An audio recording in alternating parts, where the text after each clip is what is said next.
Meu Deus, como eu estava com saudade disso. Quinta-feira eu consegui estar no culto aqui, para a honra e glória do Senhor, e fui fortemente ministrado através da palavra. Bem-aventurado. E eu descobri que tem coisas que eu preciso ser mais bem-aventurado. Eu descobri que tem coisas também que são promessas de Deus na minha vida, porque no Senhor nós somos bem-aventurados. Que palavra poderosa Diácono Robert liberou aqui na quinta-feira. Deus abençoe ele. Não sei onde ele está não. Alguém fala com ele depois. Sabe, como eu falei aqui no começo, já cansei. Minha mãe estava no hospital, né? Passamos 21 dias. Minha mãe é adotiva. Eu falo minha mãe, eu tenho duas mães. Talvez você conheça minha mãe biológica. Eu tenho duas mães. Minha mãe adotiva, eu estava no hospital. Nós passamos 21 dias num processo difícil de cuidado, de estar lá. Algumas noites eu precisava passar e dormir no hospital, ia direto para trabalhar. Então eu perdi alguns cultos, mas para honra e glória do Senhor, eu estou muito feliz. Ontem ela voltou para casa, irmãos. Quantos se alegram comigo aí? Bom demais. Agora um novo processo que precisa de cuidados em casa, né? Então a gente está ainda revezando. Hoje eu não pude estar pela manhã. E eu estou muito feliz, muito feliz. E o retorno é muito bom, voltar é muito bom. Você já reparou que quando a gente viaja, a viagem é muito bom, mas quando a gente volta para casa é uma sensação tão gostosa, né? Voltando para casa. E a gente... Continua aí, varão, porque sempre me abandonam, só você que fica.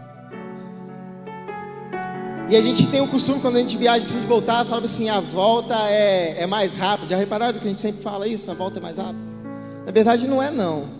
A distância é a mesma, o tempo é o mesmo, mas a nossa expectativa para chegar no lugar faz com que a gente imagine que demore mais. Mas na verdade não é. Você pode calcular, pode olhar no GPS. É a mesma coisa. Tudo depende muito da perspectiva, da sua expectativa. Por exemplo, eu voltando com ela no carro na sexta-feira à noite, e ela falou, nossa, está chegando não, demorando. Daqui do Meridional de Campo Grande até em casa, acho que eu gastei uns 15 minutos, e ela achou que estava demorando, porque ela queria muito, ansiava muito estar em casa, sabe? A volta, ela faz essas coisas. E eu quero falar um pouco sobre volta, retorno, nessa noite com vocês. A primeira coisa que eu queria falar é que às vezes o retorno está na nossa mente. A gente volta em lugares, a pensamentos que nós tínhamos, e a gente vive no passado, e isso às vezes é muito perigoso, porque se eu vivo muito no meu passado, eu corro um risco de ser uma pessoa extremamente depressiva, porque excesso de passado gera em nós depressão. Contrapartida também, que se eu vivo muito no futuro, eu me torno uma pessoa ansiosa. Mas nós devemos ter um pouco de passado, lembrar das coisas que aconteceram, porque se a gente não lembrar das coisas, a gente se torna ingrato. Quando a gente vive como se nada tivesse acontecido até o momento de agora, nós corremos um grande risco de ser ingrato com pessoas que nos ajudaram durante nossas vidas, nossos processos, nosso crescimento, ingrato com o Senhor, com o que Deus já fez em nós, através de nós, para nós. Quantos livramentos você recebeu, querido? Quantas bênçãos você recebeu até aqui? E às vezes a gente esquece, porque o normal, o natural, o saudável é você viver o presente, mas você tem um lugar de honra para o seu passado. Porque se eu esqueço o passado totalmente, além de ingratidão, eu me torno imaturo. Porque é no passado que a gente aprende as lições que a gente coloca em prática hoje. Não é verdade? Aquilo que você aprendeu na escola lá atrás, os erros que você cometeu no seu negócio, você não vai cometer mais agora. Os erros que você cometeu no seu relacionamento, você não comete mais agora, porque você aprendeu com o seu passado, ou pelo menos deveria aprender. Isso é maturidade. Se a gente cancela o passado, nós nos tornamos ingratos e imaturos.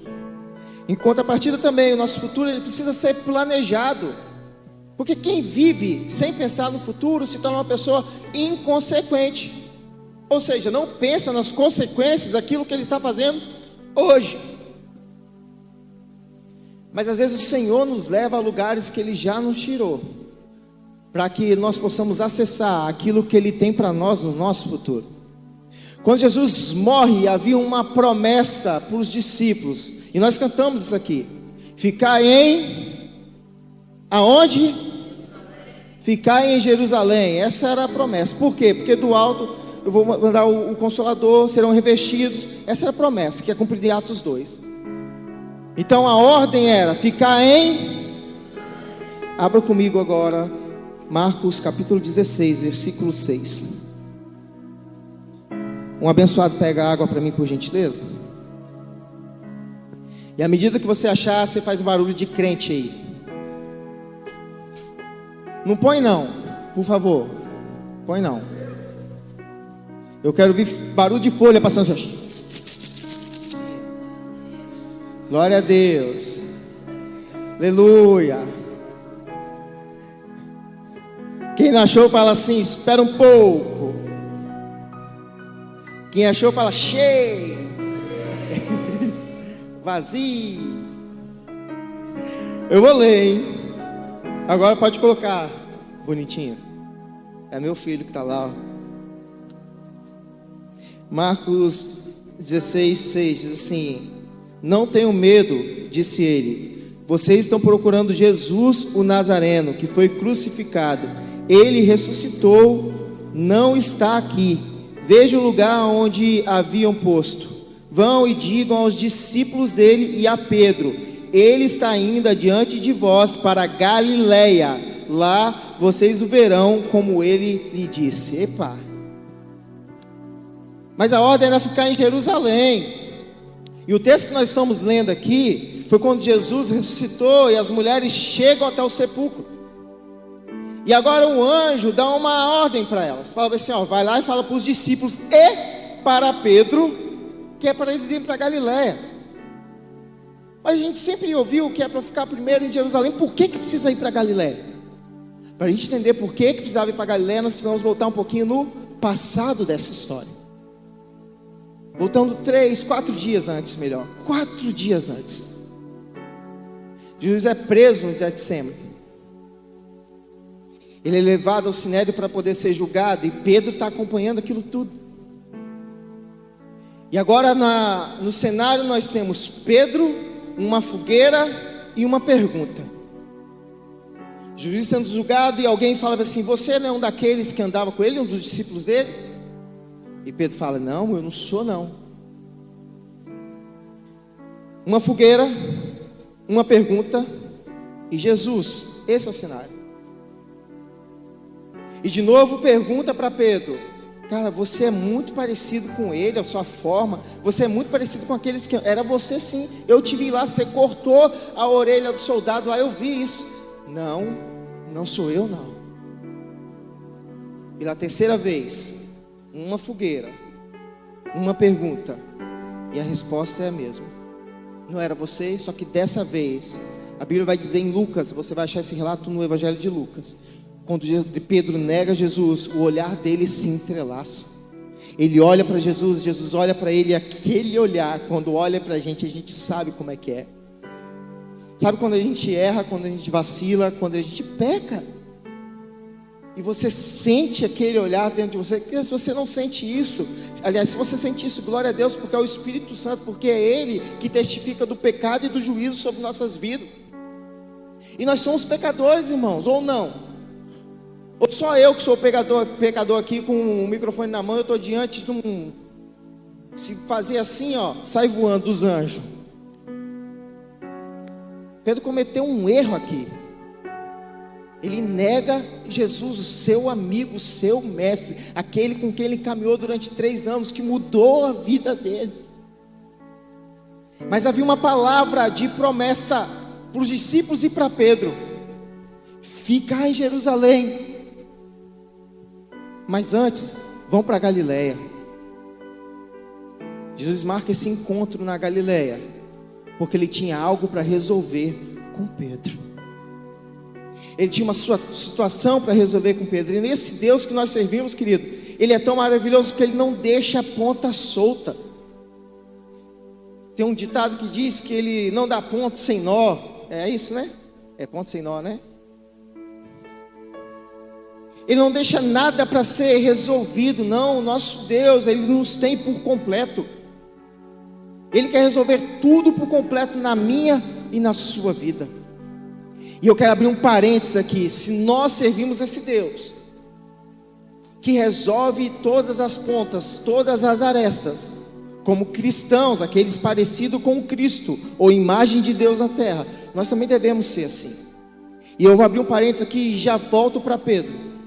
Um outro retorno que me chama muita atenção na Bíblia. Quando a gente fala de retorno, a primeira pessoa que a gente pensa é no filho pródigo. Mas tem um outro retorno que eu acho maravilhoso. E eu estava compartilhando já algumas semanas sobre isso com a minha esposa quando eu estava lendo. Quando Jacó volta para reencontrar o seu irmão Esaú. Você conhece a história? Jacó, ele engana o seu irmão. Ele trapaceia o seu irmão. Ele compra o direito de uma primogenitura que valia muito por um prato de lentilha e um guisado, porque o seu irmão estava com fome. Ele aproveitou de uma situação debilitada do seu irmão e passou a perna nele. Foi isso que ele fez. E ele sai então e vive 14 anos. E depois de 14 anos ele retorna, porque ele precisava consertar isso. Ele precisava acertar o erro que ele tinha cometido com o seu irmão. Esaú agora não era nem conhecido mais como Esaú, era conhecido como Edom, que significa vermelho, por causa do guisado que ele tinha comido. As marcas que Jacó deixou no irmão dele mudaram a trajetória do irmão dele, feriu o irmão dele. Todo mundo conhecia ele agora por um outro nome. A história daquele homem foi mudada. Nos primeiros passos, quem fez aula de primeiros passos comigo aqui, tinha uma aula que a gente falou sobre consertar os erros.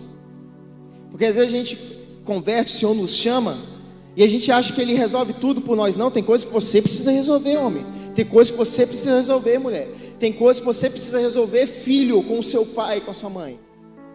Tem coisas que são com você, não tem jeito. E a gente aprendeu assim, olha, você agora se converteu, se você deve a alguém, você precisa ter essa pessoa e pagar essa dívida. É o nome de Jesus que está aí. Se você não tiver condições de pagar, você vai falar, olha, não tenho condições de pagar, mas vamos dar um jeito de acertar. É assim que faz. Jacó precisava resolver a sua situação com seu irmão. E eu vou fechar esse parênteses agora falando para você, qual a situação que você precisa resolver e você não resolve? Qual o perdão que você precisa pedir, ou qual o perdão que você precisa liberar? Já passou da hora de você pegar o seu telefone, mandar mensagem para o seu pai, para sua mãe, ligar e falar. Já passou da hora de você falar com o seu irmão que você não conversa tem tempo, eu não sei. Mas tem coisas que você precisa resolver, resolva, porque o nosso Deus não deixa a ponta solta, amém? Quando você chegar em casa, cara, você vai lembrar dessa palavra. Pega o seu telefone, não pensa muito não. Se você pensar, você não faz. Manda uma mensagem para essa pessoa, liga para ela, mas resolva isso. Talvez o que está travando você acessar coisas do seu futuro são coisas do seu passado que você ainda não resolveu. Mas vamos voltar para Pedro aqui. Essa vai para outro dia. Então Pedro, ele nega Jesus. E agora Jesus fala assim, volta para Galileia, vamos para Galileia. E no caminho da Galileia no caminho de Jerusalém até a Galileia, eles passam por duas cidades muito importantes. Ou passa próximo ou passa por dentro. A primeira cidade que eles passam subindo para o mar da Galileia é Jericó.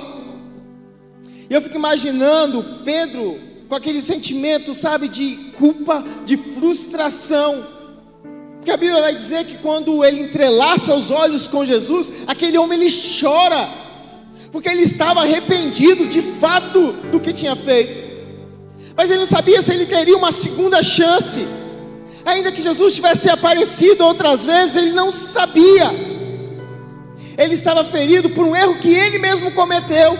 Porque a gente comete erros, se fere e põe a culpa no Senhor. E muitas vezes, querido, a gente culpa Deus por algo que está dando errado em nossas vidas.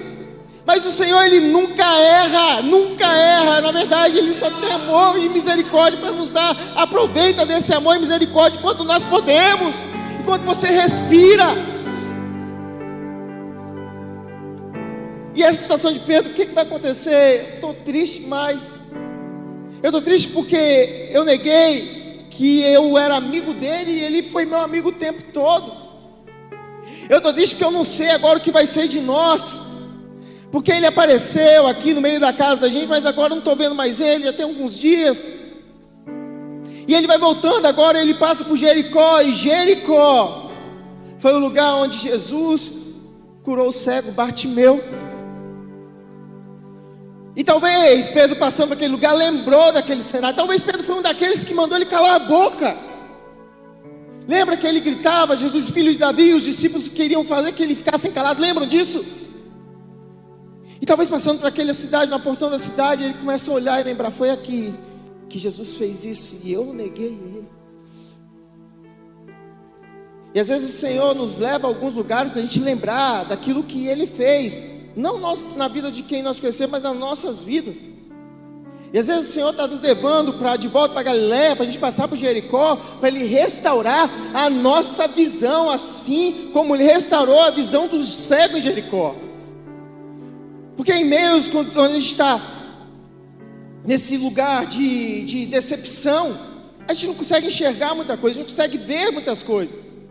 É como se tivesse algo tampando a nossa visão, mas essa noite o Senhor está aqui, liberando a visão sobre a vida dos filhos dele. Eu creio nisso. Você que crê, dá um glória a Deus aí. Ele quer te fazer enxergar, não o momento que você está vivendo, não aquilo que você viu aqui no passado, mas Ele quer te mostrar o que Ele tem para você aqui no futuro. Que o Senhor possa abrir a sua visão nessa noite, até o final dessa mensagem, em nome de Jesus. Em Jericó também foi onde Zaqueu encontra com Jesus. Sobe na árvore quando Jesus está passando, lembra disso? E Jesus senta com ele na mesa dele, aquele pecador, e tem comunhão com ele. Olha isso. Talvez Pedro estava falando assim, eu queria ter uma chance igual a Zaqueu, de mais uma vez sentar com esse Jesus, sentar com meu amigo e ter relacionamento com ele de novo. Subindo para Galiléia, depois de passar por Jericó, eles chegam em outra cidade. Era de costume os judeus não passarem por lá, mas Jesus já tinha quebrado esse protocolo um tempo antes. Eles passam por Samaria. Samaria é o lugar onde Jesus cura 10 leprosos. A lepra vai falar de uma doença que tira a sensibilidade. Uma pessoa quando tem lepra, ela não consegue sentir o toque. E talvez Pedro agora, na sua alma, no seu espírito, também não conseguia mais sentir o toque de Jesus. Ainda que ele não estivesse ali presente, ele não conseguia mais sentir a presença. E às vezes quando a gente está nesse lugar, onde a gente falha, onde a gente erra com o Senhor, a gente realmente não consegue mais sentir. A culpa é uma barreira, o pecado é uma barreira. E talvez Pedro estava sentindo dessa forma. Em Samaria também, muito famoso, é o lugar onde Jesus tem um encontro com a mulher naquele poço, onde ele oferece, ele pede algo, que ele tinha algo muito melhor para dar. Era uma água de vida e de vida eterna. E quando a gente falha, a primeira coisa que a gente pensa é, essa fonte de vida eterna secou para mim. E Pedro estava nesse processo. Ele precisava voltar para Galiléia, passando por esses lugares. Quantas coisas, quantos lugares, cada lugar que ele ia, ele lembrava talvez de uma conversa que não está relatado na Bíblia. E cada passo que ele estava, cada curva, ele lembrava como Jesus passava ali. Mas agora Jesus não está ali com ele. E ele também está frustrado com ele mesmo por aquilo que ele tinha feito. Ele vacilou, ele pecou, ele errou. Chegam na Galiléia, está todo mundo lá. E sabe uma coisa que me chama a atenção de Pedro? Pedro era um líder nato, chato, cara chato, mas era um líder nato. Colérico, mas era um líder nato. Brabo, mas era um líder nato. Estava todo mundo lá sentado na areia. Jesus às vezes vai levar a gente para esses lugares, ou nós vamos para esses lugares na nossa vida, na nossa alma, e a gente fica querendo achar um lugar confortável com isso. Eu quero achar um lugar confortável para mim no meio dessa situação. Eu não vou falar nesse assunto, porque é confortável para mim não falar. Eu não vou expor isso, porque é confortável para mim não expor. Eu não vou ouvir uma pregação onde possa me confrontar, porque é confortável para mim não ouvir. E era confortável demais para Pedro subir no barco para pescar. E líder nato que ele era, ele tem uma brilhante ideia: vou pescar. E quando ele fala, vou pescar, todo mundo estava com ele, vou também. Vai todo mundo atrás desse cara. Mesmo ele sendo chato, mesmo ele sendo colérico, mesmo ele sendo bravo, ele era um líder nato, João. Ele falava, os caras iam atrás. E ele falou, vou pescar. Os outros tinham nada a ver com isso. E foram também. E aí Jesus aparece de novo, porque ele precisava consertar aquilo que foi feito no passado. Você sabe como foi que Jesus chama a Pedro? Vocês lembram disso? Jesus precisava pregar para um grupo, uma multidão que estava na beira da praia. E ele fala para Pedro, me empresta seu barco aí. Pedro empresta o barco, então Jesus ministra a palavra ali. Depois Jesus fala para Pedro assim, olha, vai e lança a rede. Aí Pedro fala assim, eu já pesquei a noite toda, não peguei nada, mas vou de novo. Pedro lança a rede, e ele tem a primeira pesca maravilhosa. E agora Pedro se encontra de novo no mesmo lugar, no mesmo mar, a mesma situação, querido. E ele pesca e não pega nada, e aparece um homem na beira da praia, e era Jesus. Jesus está na beira da sua praia, gritando o seu nome. E se você for ler, Jesus fala bem assim, filhos, presta atenção. Jesus não fala assim, Pedro, você que me negou. Ele não fala, Tomé, você que não creu. Ele não fala, João, você que teve medo. Ele fala, filhos. Porque o diabo, a sociedade, pode até te chamar pelo seu pecado, mas Jesus ainda te chama de filho. Filhos pegaram alguma coisa, tem peixe aí? E a resposta, não. Talvez na cabeça daqueles homens assim, esse cara está morrendo de fome, querendo peixe, não pegou nada nem pra gente, quer comer o nosso peixe. E uma voz, lá a mesma pessoa falando, olha, lança a rede à direita. E aqueles homens no barco, não tem nada que perder mesmo, lança a rede. E mais uma vez, aquela rede veio cheia de peixe. João, entendendo o que estava acontecendo, falava assim, Pedro, é o mestre, é Jesus que está ali. Então eles voltam até a praia, queridos, e encontram, e realmente era Jesus que tinha marcado o encontro com Pedro naquele lugar, para curar aquilo que tinha acontecido no passado. Jesus pede peixe, mas já tinha, a palavra de Deus vai dizer que já tinha uma brasa, já tinha peixe assado esperando eles. Já tem provisão para aquilo que Deus quer fazer na sua vida, querido. Já está tudo pronto. E agora o cenário é uma fogueira, Jesus, Pedro e uma pergunta.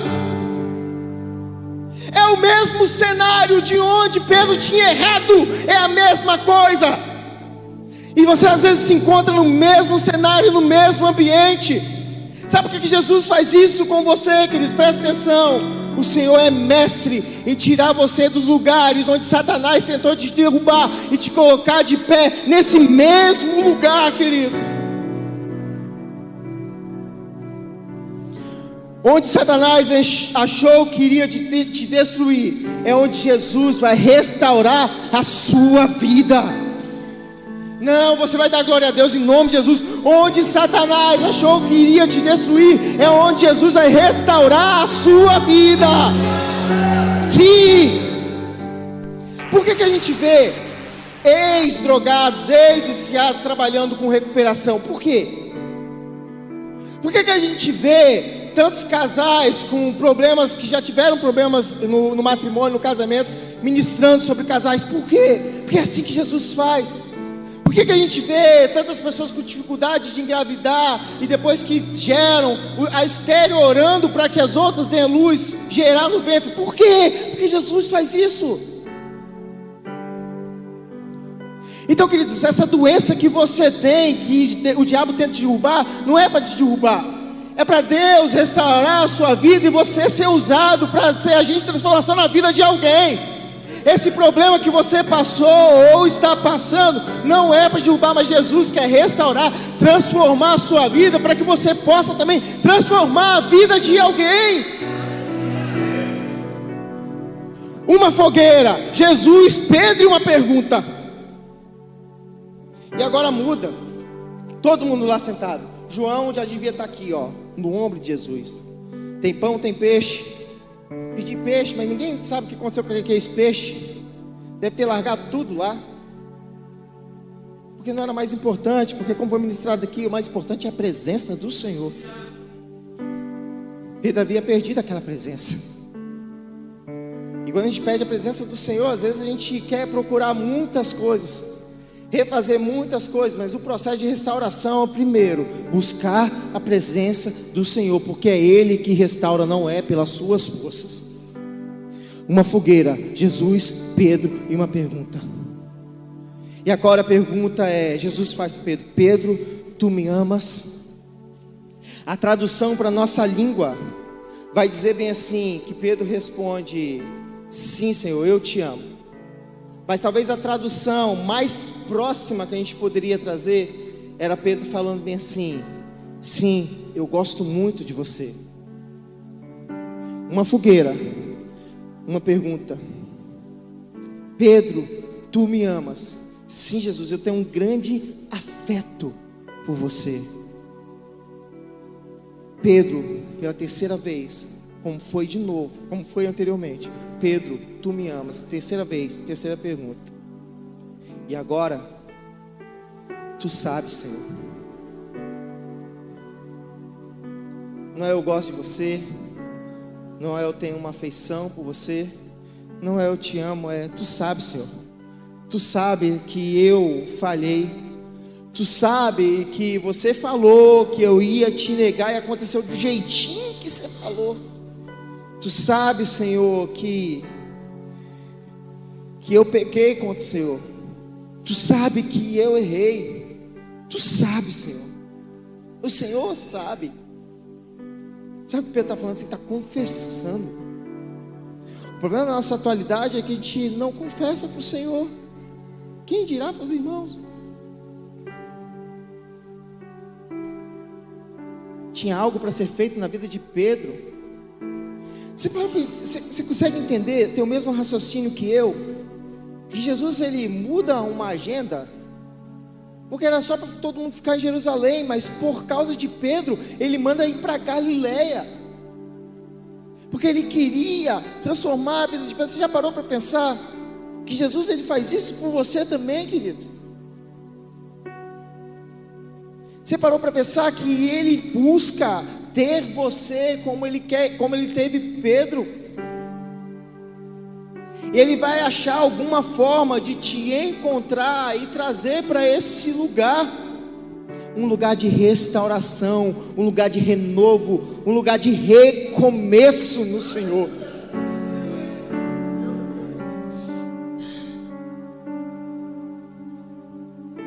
Sabe, recomeçar algo é mais difícil que começar. Reconstruir algo é muito mais difícil que reconstruir. Você acha que era mais fácil o quê? Aquelas casas lá no Rio Grande do Sul serem construídas ou serem reconstruídas agora? É muito mais difícil ser reconstruída agora. É muito mais difícil reconstruir um relacionamento que foi ferido, é muito mais difícil. É muito mais difícil reconquistar uma confiança que foi perdida. É muito mais difícil. É muito mais difícil restaurar algo que já tinha sido instaurado. É muito mais difícil. Mas você está diante de um Deus, querido, que instaurou todas as coisas e que restaura todas as coisas, que começou todas as coisas e recomeça todas as coisas. Você está diante de um Deus de renovo, que fez tudo novo e renova também na sua vida. É esse Deus que você serve. Uma fogueira, uma pergunta: tu me amas? E agora ele abre o coração: o Senhor sabe. O Senhor que sabe. Ele já havia chorado quando ele cruza os olhos com Jesus. E a gente chora quando a gente erra. E glória a Deus por isso, que é o Espírito Santo que faz isso. Mas a gente precisa confessar também: Senhor, eu falhei. Jesus, eu errei. Meu irmão, eu errei com você. A gente precisa voltar nesse lugar, porque a palavra ainda é: ficar em Jerusalém, porque do alto serão revestidos de poder. Atos 2. Quem está pregando lá em Atos 2, querido? Quem está ministrando a palavra lá em Atos 2? Quem? É Pedro. Porque Jesus restaura ele e já dá a ele um propósito: apacenta as minhas ovelhas. Não, Jesus não quer restaurar a sua vida para você ficar sentado aí nesse banco, comendo e bebendo, engordando. Não, o Senhor quer te usar, porque é uma responsabilidade sobre a sua vida, porque Ele confiou isso em você. O que você carrega, só você carrega. Ninguém pode fazer do jeitinho que você faz, as coisas que você faz. Essa é a multiforme graça do Senhor, um corpo de muitos membros. A forma como eu falo é diferente da forma que o pastor Jardel fala. A forma como você ministra é diferente da forma que o outro ministra. A forma que você recepciona é diferente da forma que o outro recepciona. Você não pode parar, porque você é importante para Deus. Ele quer restaurar a sua vida, querido. Ele quer renovar algo que talvez se perdeu. Mas essa é a noite de recomeço aqui na sua casa, na sua família, no seu ministério, no seu trabalho, nos seus negócios. Ele leva para cenários parecidos. Talvez o lugar onde Satanás pensou que ele te derrubar era no relacionamento com irmãos da igreja. E é nesse lugar que ele vai te curar, sabia? Talvez o lugar onde Satanás achou que ia te matar foi com problemas com a sua liderança. E vai ser através de uma liderança que você vai ser curado. É o mesmo cenário que ele faz. Talvez o seu problema está num relacionamento, e vai ser através do relacionamento que ele vai restaurar a sua vida. Tem renovo para você nessa noite. E depois que ele renovar, ele vai te levar para esse lugar. Nós vamos permanecer em Jerusalém. Ele vai te encher. E depois que ele te encher, querido, ó, é igual Pedro. Mas o Senhor, ele não pode derramar sobre um vaso trincado, não. Por isso que ele precisa consertar. Mas para isso a gente precisa confessar ao Senhor e dizer: cara, eu falhei, eu quero ser feito de novo. Eu quero ser renovado. Eu quero ser restaurado. Mas eu quero ser usado pelo Senhor. Quero pedir aos irmãos do louvor que possam vir comigo aqui e ministrar junto comigo em nome de Jesus. Quero pedir que um dos irmãos possa apagar a luz.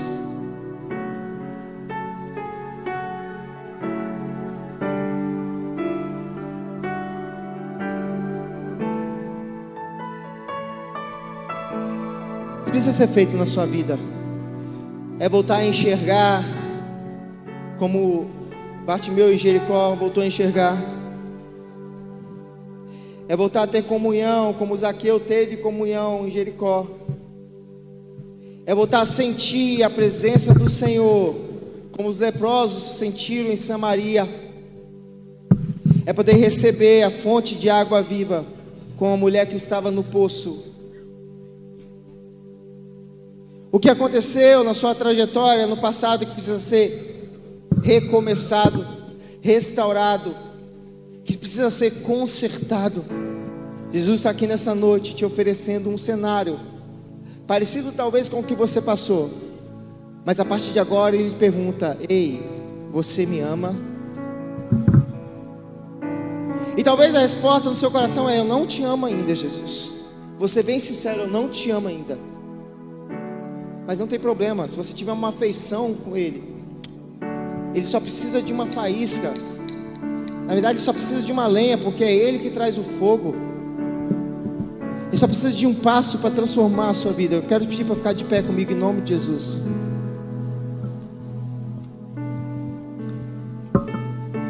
Se tiver crente aí, dá glória a Deus em nome de Jesus. E se não tiver crente, dá glória a Deus também. Só crente. Todo mundo vai fechar o olho agora em nome de Jesus. Está todo mundo com o olho fechado. Você que está nesse lugar, entre Jerusalém e a Galileia, ou está no barco, um lugar de comodismo, mas sabe que tem coisas que precisam ser consertadas no seu passado, e você anseia por viver uma promessa do Senhor sobre a sua vida. Está todo mundo de olho fechado, ninguém vai te ver, só eu. Eu quero te convidar a vir aqui na frente, eu quero orar com você. É noite de renovo, de restauração na sua vida, não perca isso. Mas tem que ter coragem, irmão. Tem que ser igual Pedro. No seu trabalho, na sua família, em algum relacionamento, você precisa ser restaurado pelo Senhor. Aqui tem fogo e aqui tem uma pergunta. E a pergunta de Jesus é: você me ama? Se me ama, vem aqui, porque eu quero restaurar isso na sua vida, em nome de Jesus. Aleluia, Deus.